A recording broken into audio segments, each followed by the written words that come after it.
On my last video, a YouTuber named Enoch2 decided to grace my comments page with some Bible verses. So, being the curious type, I went to his channel and found a whole other world of... well, better yet, I'll let him explain. Hi. Okay. This is, should be a neat video. It deals with the ribbon, you know, the pink ribbon, whatever. Now, what is this ribbon? Should Christians have it? Is it a Christian symbol? What does it mean? Then Enoch proceeds to tell us that he thinks that the first reference to ribbons like this is the old Tie a Yellow Ribbon song from back in the 40s, where an army soldier goes off to war and his girlfriend is supposed to tie a yellow ribbon around an oak tree when he returns, if she still loves him. I'm not sure whether that's really the origin of using ribbons for something like that or not, but regardless, it seems like very harmless, G-rated stuff for any audience, right? That's what it was in the beginning, and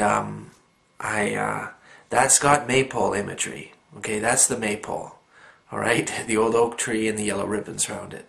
So, that's not godly. Yes, you heard that right, Crocoduck Army. He says that tying a yellow ribbon around a live tree for someone so that they will see it later is the same imagery as a maypole, where many people take numerous different colored ribbons tied at the top of a pole and dance around it at the same time, in keeping with old pagan traditions still sometimes practiced for fun in Central and Northern Europe especially, primarily by Christians. I actually Googled it to see if I could find any reference to a link between these two things, and I couldn't find it anywhere, probably because it's very silly, and I'm rather certain that every Christian I know would tell me the same thing. Have you noticed that it's always associated with death? It's always associated with death. And then after that, then it became associated with causes. You know, the pink ribbon for breast cancer. Now I think they've got a blue ribbon for prostate cancer.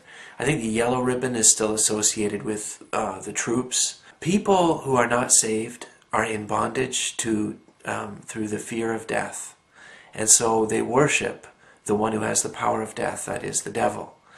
So a lot of times these ribbons represent worship of the devil. You just gave me a great idea for an experiment. You like your red ribbon, Snowball? Yeah, it's fun, isn't it? So are you a Satanist yet? No? Okay, well, let's keep trying. I'm not sure why this isn't obvious to you, Enoch, but if the cause is worth creating a ribbon for, it's usually something life-threatening.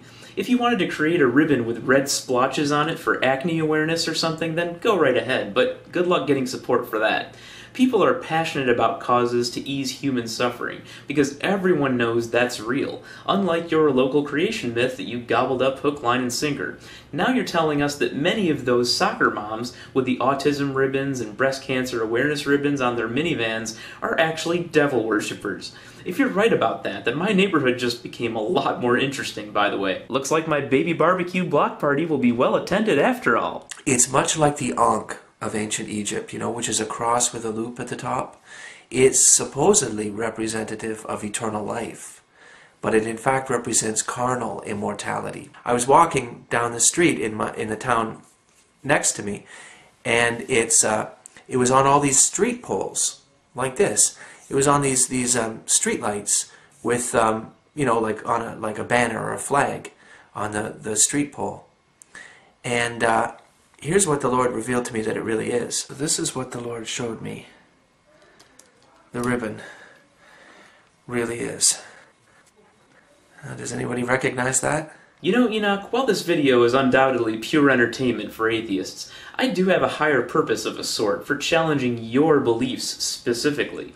I realize that for all of your warnings about Satan and death worship, that for someone like me, who cares about only things we know exist, like humanity, you are truly my enemy, despite your probable lack of malice. Beliefs without evidence are enough of a problem in the world without you encouraging your fellow Christians to see the devil behind every ribbon.